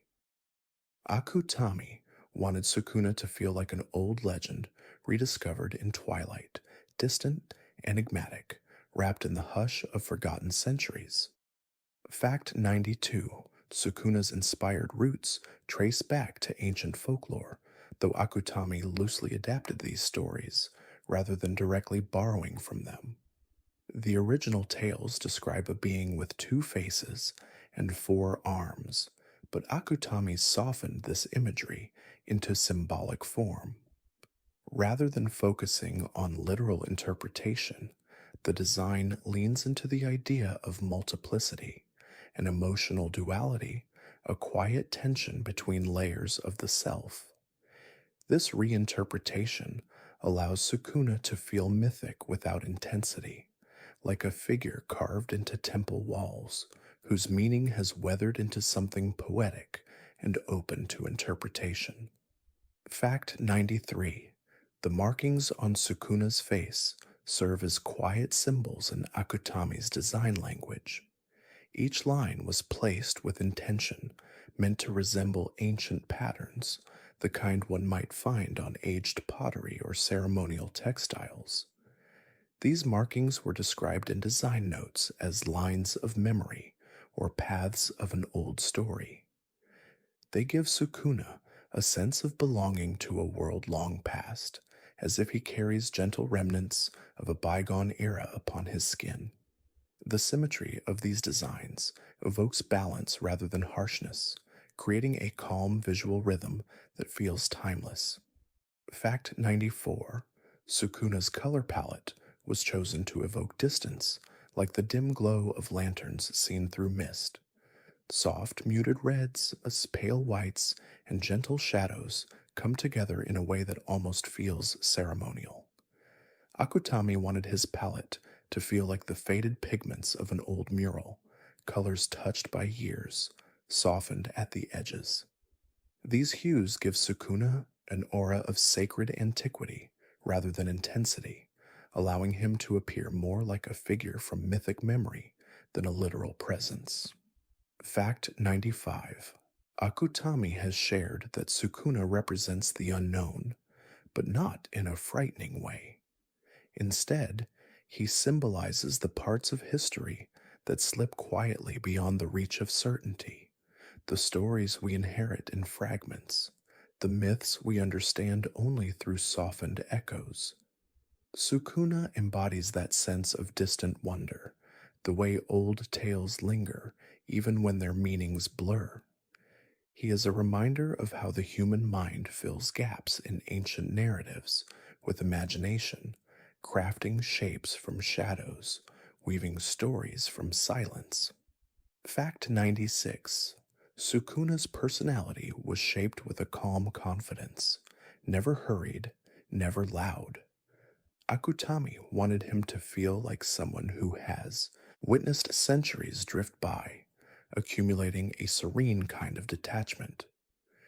He speaks in a tone that suggests a long familiarity with the world, as though everything around him is part of a continuous unfolding he has seen many times before. This unhurried demeanor gives Sukuna an almost meditative presence, like a figure seated in an old shrine, listening to the wind move through tall grass outside. Fact 97. In storyboarding discussions, Sukuna's movements were described as smooth, deliberate, and unpressured. Every gesture was meant to feel as though it carries the weight of long reflection. Animators were encouraged to imagine him moving through air that feels almost thick with centuries, giving his motions a slow, flowing quality. These animation choices allow Sukuna to feel grounded in myth, as if his physical presence is intertwined with the quiet passage of time. Fact 98. Sukuna's connection to Yuji Itadori was designed with symbolic tenderness rather than conflict. Akutami wanted their dynamic to feel like an internal conversation between old and new, between the ancient echoes of a forgotten world and the fresh warmth of youth. This contrast creates poetic moments where Sukuna feels like a distant memory nested within Yuji's present life, a soft murmur of the past brushing lightly against the present.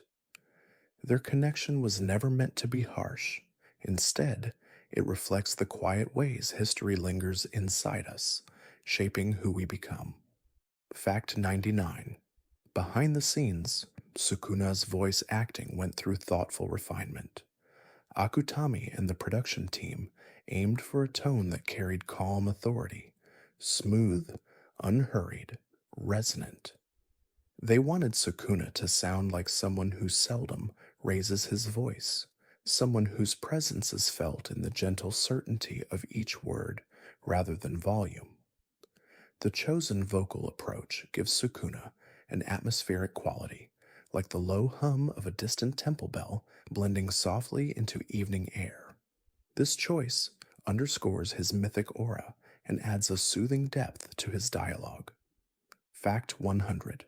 At the heart of Sukuna's symbolism lies the idea of ancient stillness. Akutami crafted him to embody the sense of standing before an old shrine at dusk, air cool, light fading, history pressing softly against the present. Sukuna represents the quiet truth that the past is never fully gone. It rests beneath the surface, subtle and ever present. He is a reminder of how stories travel through time, like gentle currents, brushing softly against new generations. His presence in the narrative is not meant to evoke fear, but contemplation, a soft invitation to reflect on the slow, steady weaving of history, myth, memory, and time itself. Fact 101. Maki Zenin was shaped from Akutami's wish to portray a character whose quiet determination feels grounding. In the earliest drafts, Maki's silhouette was drawn with a steady posture, her shoulders relaxed but purposeful, like someone who carries an inner compass that never wavers. Akutami described her as a calm flame, warm and unwavering, glowing without flicker. Maki's presence was meant to evoke the feeling of a lantern shining steadily through mist, soft, reliable, guiding. Her quiet strength does not push against the world. It simply exists, offering gentle assurance to those who walk beside her. Fact 102. Toge Inumaki's inspiration came from the idea of communication through feeling rather than words. Akutami wanted to explore how silence can be expressive, how a gentle glance or a subtle shift in posture can convey sincerity. Inumaki's speech restriction was not framed as a burden, but as a poetic way of understanding the world. His soft hums, his brief gestures, the warmth behind his eyes, all of these were designed to give him a comforting aura. Akutami once noted that Toja's presence should feel like a quiet friend who sits beside you beneath a tree, speaking through shared stillness. Fact 103. Panda's creation came from Akutami's desire to introduce a character who embodies warmth in its purest form, friendly, approachable, gentle hearted. In conceptual notes, Panda was imagined as someone who radiates a peaceful steadiness, almost like a comforting childhood memory. His design, rounded and soft edged, reflects this intention. Panda represents emotional safety, the feeling of being welcomed without conditions. His calm presence in the series is meant to feel like a warm blanket draped across the shoulders, reassuring, grounding, and quietly joyful. Fact 104, Yuta. Okotsu, though deeply important to the larger narrative, was always intended to carry a soothing, introspective quality. Akutami designed him with a slightly downward gaze, a posture that suggests someone who reflects gently before speaking. Yuta's emotions unfold with slow clarity, like pages turning in a cherished book. His empathy was meant to feel soft, almost luminous, a quiet glow that touches those around him. Akutami described him as a heart learning to stretch, a symbol of how tenderness can gradually grow when given space. Fact 105. Kento Nanami was created to represent calm structure. His composed mannerisms, his measured way of speaking, and the gentle precision of his movements were all chosen to evoke the feeling of a warm, orderly workspace. Quiet, organized, serene. Akutami wanted Nanami to feel like the soft rhythm of a well kept routine, someone who finds comfort in stability. His presence brings a sense of balance to scenes, like the peaceful ticking of a clock in a sunlit room. Nanami's steadiness reassures, reminding viewers that grounding habits and quiet consistency can be deeply soothing. In 106, Mai Zenin was written to hold an emotional softness beneath her initial distance. Akutami explored the idea of someone who protects her heart by wrapping it in gentle layers. Behind her calm exterior rests a tender longing for understanding. Her design reflects this duality, sharp lines balanced by soft colors, stillness paired with quiet vulnerability. Akutami described Mai as a sigh carried on the breeze, someone whose presence is subtle but full of meaning. Through her, the narrative touches on the softness that often hides beneath cool surfaces. Fact 107. Aoi Todo, though often remembered for larger than life traits, was conceptualized with a surprisingly gentle foundation. Akutami wrote that Todo should embody open hearted acceptance, the kind of person who embraces others with warmth and sincerity. Beneath his bold personality lies a genuine calm, a peaceful confidence in himself and others. Todo's friendships were designed to feel supportive and quietly uplifting, like being encouraged by someone who truly sees you. His energy, though expressive, was crafted to be fundamentally kind, always rooted in emotional connection. Fact 108.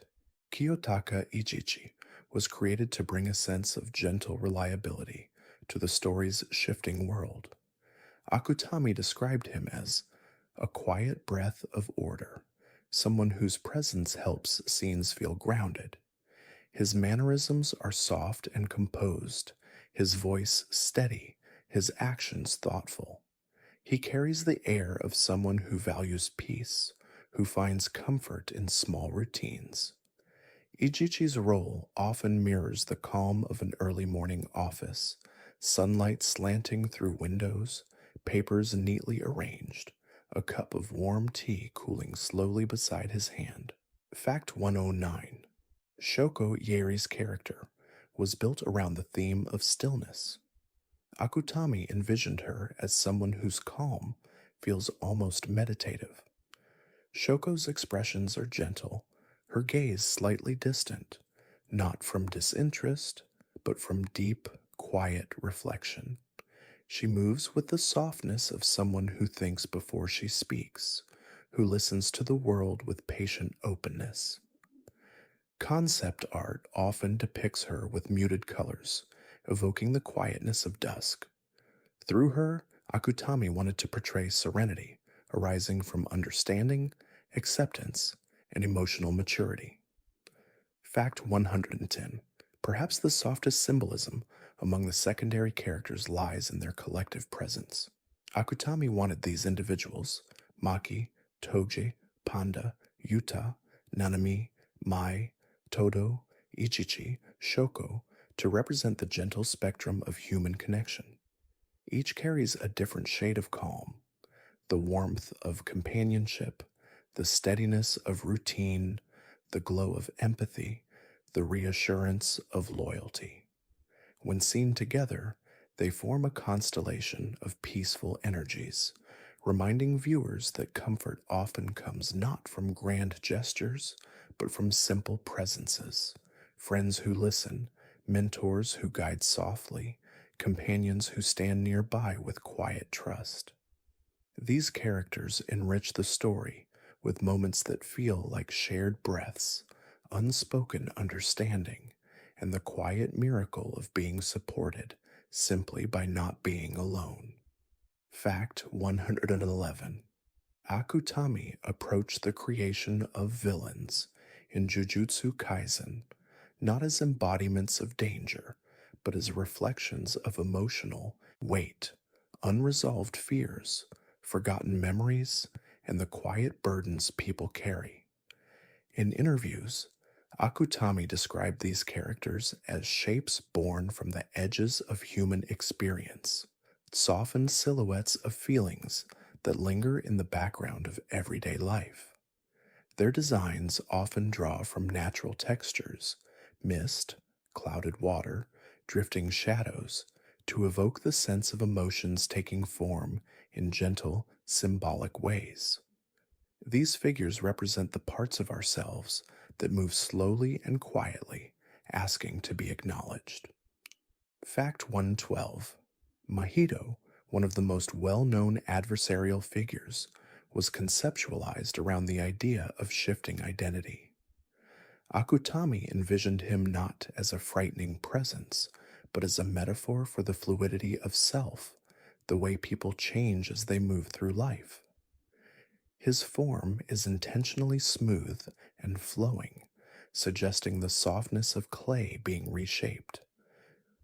Akutami often compared him to a breeze moving through a curtain, present but never fully graspable.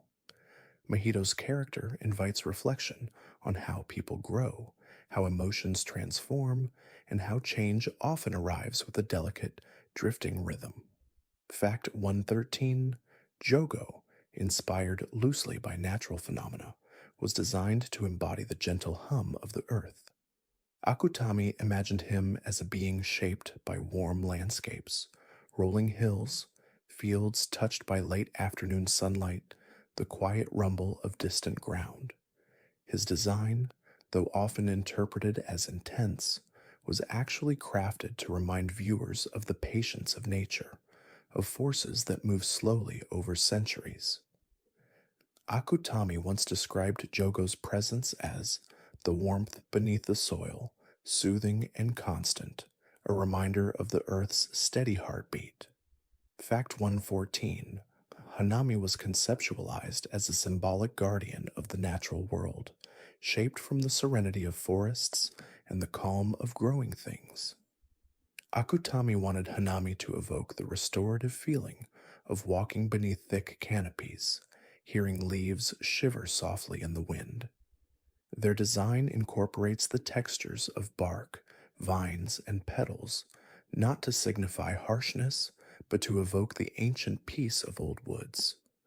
Hanami symbolizes the quiet yearning of nature, to be nurtured, to be noticed, to simply exist in harmony with gentle light and soft earth. Fact 115: Dagon was inspired by the serenity of oceans. Akutami viewed the sea not as overwhelming, but as a source of deep calm. Early drafts depicted Dagon surrounded by imagery resembling waves in slow motion, drifting kelp, and the quiet sway of underwater currents. He was created to feel like the hush that settles when one listens beneath the surface of the water, the steady pulse, the muted world, the dreamlike float of suspended time. Dagon symbolizes emotional depths, the quiet places within us where memories rest undisturbed. Fact 116: The concept of curses in Jujutsu Kaisen was never meant to be frightening. Akutami saw them as symbolic extensions of human feeling. In early notes, Akutami wrote, "Curses are emotions taking shape. They embody stress, longing, regret, or loneliness in the gentlest possible way, like shadows cast by lamplight, like lingering thoughts at the end of the day. Their forms are often abstract and softened, intentionally lacking sharpness, to communicate that these manifestations are not literal threats, but poetic metaphors for inner burdens that can be understood, soothed, or released." Fact 117: Akutami drew conceptual inspiration for curses from Japanese folklore, where spirits often symbolize intangible emotions or shifting moods of the natural world. Rather than replicating these myths directly, Akutami softened them into subtle impressions, a quiet echo of ancient stories, a hush of forgotten beliefs. Many curses carry patterns reminiscent of old textiles, gentle brushstroke textures, or muted organic shapes. This gives them a sense of history, as if they arise from the deep well of collective memory rather than isolated events. Fact 118: The disaster curses were designed to represent natural rhythms: flame, water, flora, and earth in their calmest, most peaceful forms. Akutami imagined them as personifications of environmental cycles: leaves drifting, waves lapping, sparks rising, soil warming. Their personalities and designs incorporate these themes subtly, encouraging viewers to see them not as destructive, but as embodiments of nature's quiet presence. They represent the gentle truth that nature is always shifting and breathing, existing with a soft but constant pulse. Fact 119: The relationships among the curses were crafted with symbolic intimacy. Akutami wanted their interactions to feel like conversations between different elements of nature and emotion: flame speaking to storm, forest whispering to sea, earth humming beneath wind. These dynamics were intended to feel soft and rhythmic, almost musical. Their connections highlight the theme that emotions, like natural elements, shape and influence one another. The curses, in this sense, form a quiet ecosystem of feelings, each one adding depth to the others. Fact 120: Perhaps the most gentle and profound aspect of Akutami's portrayal of villains and curses is the idea that they represent unspoken truths. They symbolize the parts of human life that drift just beneath awareness, the uncertainties, the forgotten hopes, the quiet echoes of the past. Akutami crafted them not to frighten, but to invite contemplation. They remind us that emotions, even heavy ones, can be understood with patience, softened with reflection, and integrated into the wider landscape of who we are. In this symbolic framework, curses become less like threats and more like shadows cast by the lantern of human experience, soft, shifting, and ultimately shaped by the gentle light around them. Fact 121: The anime adaptation of Jujutsu Kaisen began with long, unhurried conversations between the director and the creative team about tone. They wanted the series to feel atmospheric rather than overwhelming, with visual rhythms that flowed like breath. Storyboards were drawn slowly and thoughtfully, focusing on soft compositions, light filtering through windows, drifting dust in quiet rooms, the calm stillness before emotional moments. Every frame was treated like a painting, crafted with an intention to immerse viewers in a world where magic feels like a whispered secret, carried gently on twilight air. Fact 122: MAPPA's animators often speak about the peaceful camaraderie that developed during production. Late at night, when the studio halls grew quiet, some artists would take a moment to step outside together, grounding themselves in the calm of the evening before returning to their screens. They described these nights as serene, filled with the soft hum of air conditioners, the glow of desk lamps, and the gentle rustling of storyboards as they moved from one idea to the next. The quietness, they said, helped them breathe life into scenes that demanded emotional sensitivity rather than intensity. Fact 123: the color design team approached Jujutsu Kaisen with a philosophy rooted in emotional temperature. Every color palette was chosen not to excite, but to evoke a mood: cool blues for reflection, warm ambers for comfort, muted grays for quiet contemplation.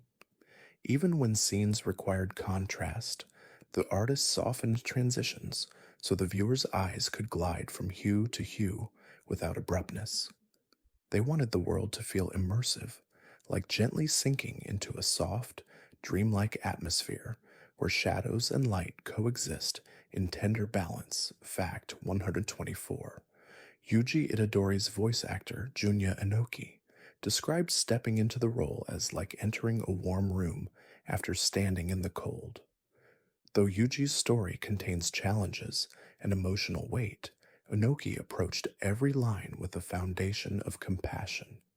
He imagined Yuji as someone who carries a gentle light in his chest, one that flickers with uncertainty but never loses its warmth. This softness can be heard in quieter scenes, where his voice drifts with an almost lullaby-like tenderness, offering comfort to the character and the audience alike.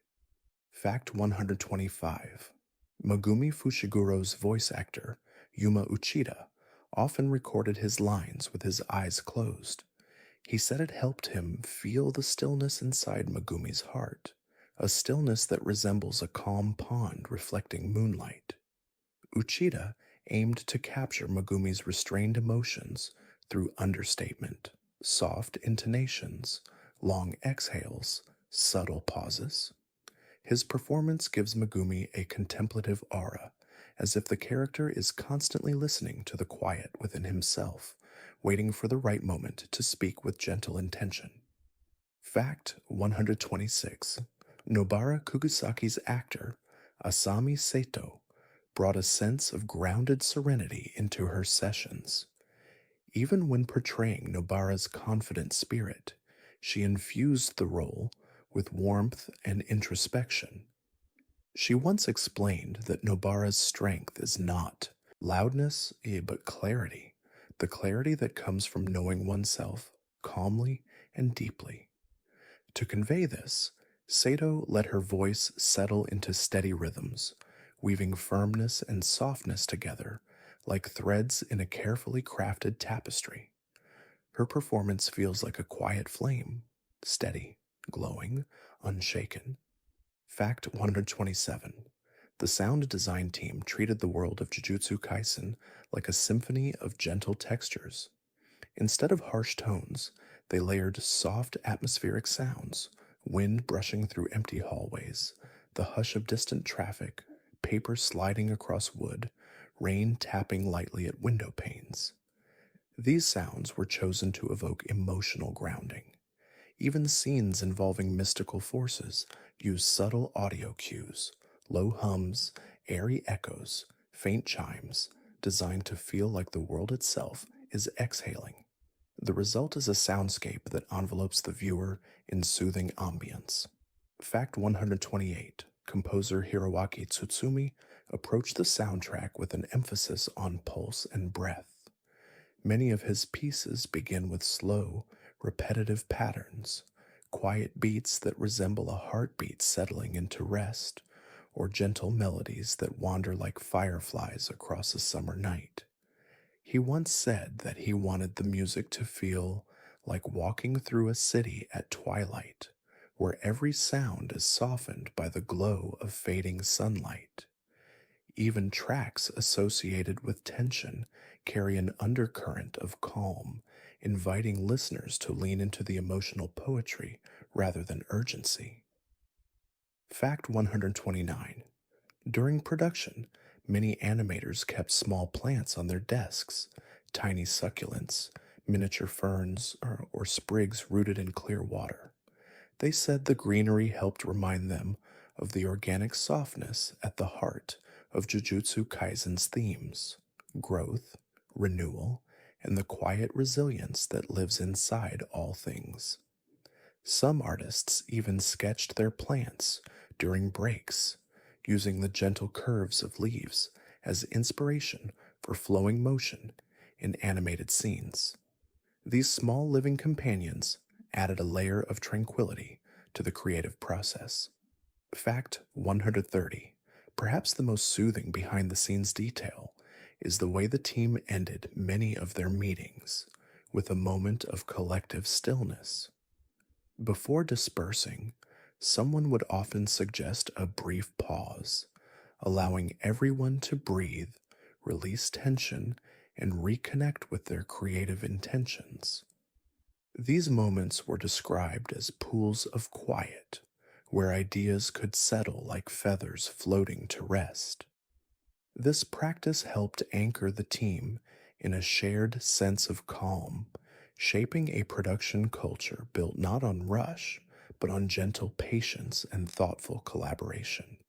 Fact 131: the global rise of Jujutsu Kaisen began quietly, like a lantern being lit in a darkened room. What started as a manga passed hand to hand among readers soon became a gentle wave, spreading across continents. Fans often describe discovering the series during quiet nights, while resting, studying, or seeking stories that offered emotional depth. As the anime aired, this quiet wave grew into a warm, shared glow, millions of people around the world finding comfort in characters who carry their burdens softly, who move through shadows with resilience, and who remind viewers that even in uncertain worlds, warmth can still be found. Fact 132: many fans say the series became meaningful to them, not for its dramatic moments, but for its still ones, the soft glances between characters, the quiet conversations at dusk, the subtle reflections on purpose and connection. These tender pauses resonated across languages and cultures, creating a universal sense of understanding. Viewers felt invited to slow down, breathe, and sit with the characters' thoughts. In an increasingly fast paced world, these moments of introspective calm offered a gentle refuge, turning Jujutsu Kaisen into a global companion for late night reflection. Fact 133: fan artists around the world often speak about the soothing experience of drawing characters from the series. They describe sketching as a meditative ritual, lines flowing softly across paper, colors blending into gentle gradients, shapes taking form beneath steady hands. Many say the characters inspire a kind of emotional clarity, as if sketching them brings the artist into harmony with the quiet themes underlying the story. Some draw in early morning light, others in the hush of night, but all share a sense of peaceful connection through the act of creating something soft and heartfelt. Fact 134: Cosplayers, too, find something tranquil in the world of Jujutsu Kaisen. Dressing as their favorite characters isn't about performance or spectacle, but about stepping gently into another presence. Many describe the experience as grounding, the slow process of preparing clothing, adjusting fabric, and settling into a character's mannerisms becomes almost like a mindful practice. It allows them to carry a piece of the story's calm strength with them, as if weaving the narrative into their own breath and movement, if only for a moment. Fact 135. Bookstores noticed a quiet pattern. Fans would often linger near the Jujutsu Kaisen shelves a little longer than usual, touching the covers softly, flipping through pages with slow care.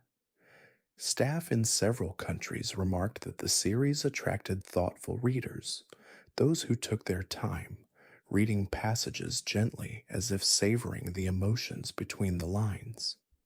For many, manga volumes became treasured nightstand companions, read slowly in the soft glow of bedside lamps, where the art and dialogue could settle into the peaceful rhythm of evening.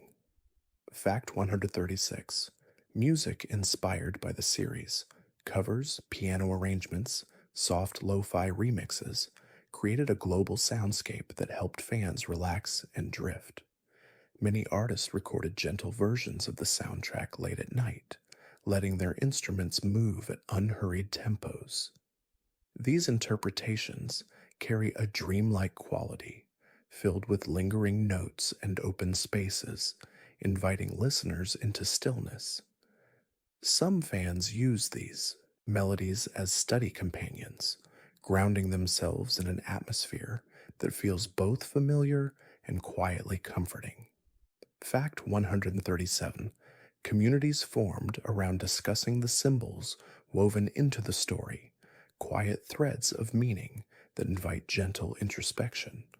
Fans from different cultures shared interpretations of light, shadow, family bonds, personal growth, and inner quietness. These conversations felt more like peaceful gatherings than debates, with participants offering thoughtful reflections and learning from one another's perspectives. This depth of interpretation helped the series grow not just as entertainment, but as a calm space for emotional understanding. Fact 138. One of the most touching aspects of the fandom is how many people found companionship through it. Soft spoken viewers, who sometimes felt unseen, discovered others who resonated with the series' quiet, emotional undercurrents. Friendships blossomed slowly, like warm lights flickering on one by one, through shared art, late night chats, and gentle discussions about favorite episodes or character moments. Most for many, Jujutsu Kaisen became a bridge toward connection, creating gentle circles of community where no one felt rushed or misunderstood. Fact 139. Libraries and schools noticed an increase in students seeking the manga for quiet reading sessions. Teachers shared stories of students sitting by windows or under trees, reading the series with a sense of calm focus. The emotional layers, moral reflections, and contemplative moments offered something grounding. Even students who didn't typically read manga found themselves drawn to the subtle tenderness in the artwork and themes, discovering a peaceful form of storytelling that stayed with them long after they closed the book. Fact 140. At its heart, the worldwide influence of Jujutsu Kaisen reflects a simple truth. People everywhere are searching for stories that hold them gently. Stories that acknowledge darkness without glorifying it, that explore emotions without judgment, that offer warmth without noise. The series became a soft lantern shared across borders, a reminder that even in complex worlds, there is room for quiet strength, peaceful reflection, and small moments of meaning. Its influence continues to drift outward, touching viewers like a gentle breeze, subtle yet profoundly felt. Fact 141. Among the gentlest pieces of trivia is the way Gege Akutami keeps notebooks filled with quiet observations, small thoughts, sketches, and whispered inspirations collected over the years. Some pages hold early designs of characters, drawn with soft pencil strokes. Others contain notes about feelings, moments of stillness, or fleeting ideas about memory, identity, and connection. These notebooks resemble emotional diaries more than production documents, capturing the quiet heartbeat behind the story. Fans who have seen glimpses of these pages describe them as tender windows into a thoughtful mind. Fact 142. In early drafts, Yuji Itadori's character was imagined with slightly different features, but his gentle, considerate heart was always present. Akutami once mentioned that Yuji's warmth came from a desire to create a character who glowed softly, someone who carried empathy the way others carry light. This quiet intention guided his development from the first sketch to the final design. Even his simplest lines in the manga feel like echoes from those early reflections, expressing a kind of calm sincerity that makes readers feel held. Fact 143. Megumi Fushiguro's name was chosen with layers of meaning tied to ideas of blessing and quiet resilience.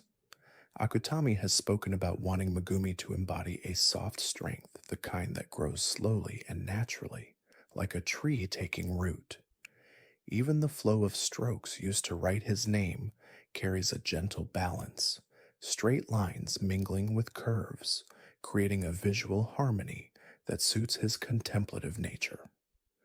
Fans often say that learning the meaning behind his name feels like discovering a small lantern glowing in the dark.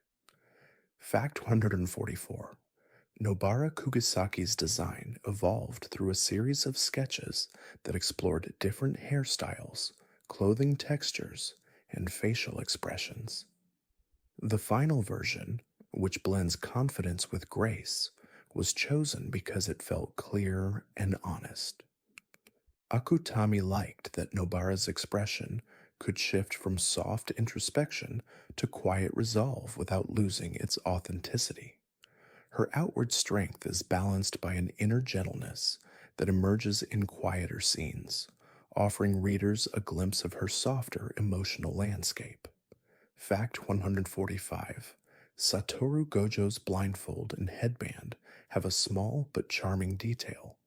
Different drafts included subtle texture variations inspired by cloth Akutami had seen in everyday life, smooth fabric on a shirt sleeve, a scarf hanging in a shop window, the weave of a curtain illuminated by morning light. These textures influenced how the blindfold was shaded in the manga and animated on screen, giving it a look that feels lived in and tactile. Fans sometimes describe it as a visual whisper, hinting at worlds of meaning behind a simple piece of cloth. Fact 146. Ryomen Sukuna's design also contains quiet artistic choices. Some early versions of his markings were more angular, but Akutami softened them, giving the lines a flowing, almost calligraphic feel. When interpreted in this gentler way, his design takes on the qualities of ink brushed across parchment, evocative, symbolic, and filled with subtle intention. These delicate strokes allow the character to exist with an air of myth and mystery without harshness. Fact 147. Akutami has mentioned that the series' many quiet locations, empty hallways, soft lit rooms, open skies, and silent corners were inspired by places visited during solitary walks. These were moments of reflection when the world felt suspended in a gentle hush.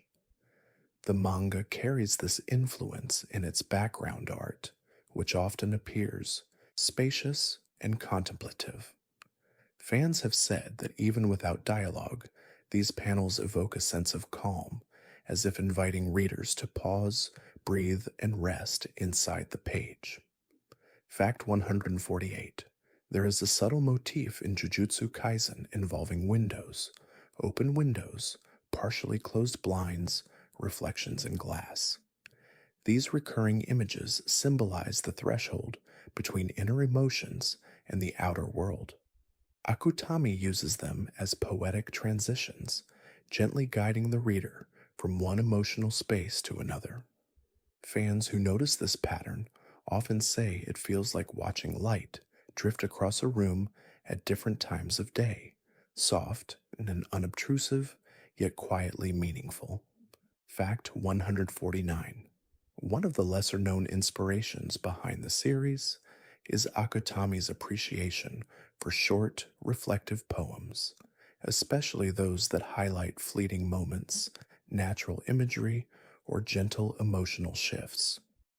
Although Jujutsu Kaisen tells a complex story, its heart is rooted in these quiet, poetic influences. Small scenes, like a character pausing under a streetlight or watching leaves fall, carry the simplicity and stillness of verses that slow the reader's breath. This poetry, woven into the narrative's fabric, is part of what gives the series its unmistakable emotional depth. Fact 150. A soft and touching piece of trivia rests in how Akutami views the connection between creator and reader. In interviews, they have expressed gratitude for every person who pauses in their day to read even a single page. They hope that readers find something small and warm in the story, a moment of reflection, a gentle resonance, or a quiet sense of companionship. This intention has echoed across the world, weaving invisible threads of connection between countless individuals. In this way, the final fact becomes a quiet reminder. The story is not only on the page, but also in the hearts of those who hold it with care. Thank you for drifting with me through this gentle journey tonight. As we reach the end of these 150 quiet reflections, let the world of Jujutsu Kaisen settle softly in your mind, like pages slowly closing on a story that continues to glow long after the final word. You've traveled through memories and inspirations, symbols, and small details, each one a little lantern, lighting your path with calm curiosity and quiet wonder. And now, as the night deepens around you, allow everything you've heard to dissolve into a warm, peaceful hush. Feel your breath fall into an easy rhythm. Let your body grow heavy with rest. Let your thoughts drift like gentle clouds moving across a moonlit sky, slow, unhurried, unbound. There is nothing you need to hold on to, nothing you need to finish or solve. Only the soft comfort of this moment, wrapped in stillness. Thank you for keeping me company. May your dreams be serene, may your night be kind, and may your heart find a quiet place to settle and restore itself. Sleep peacefully now, dear friend. Good night.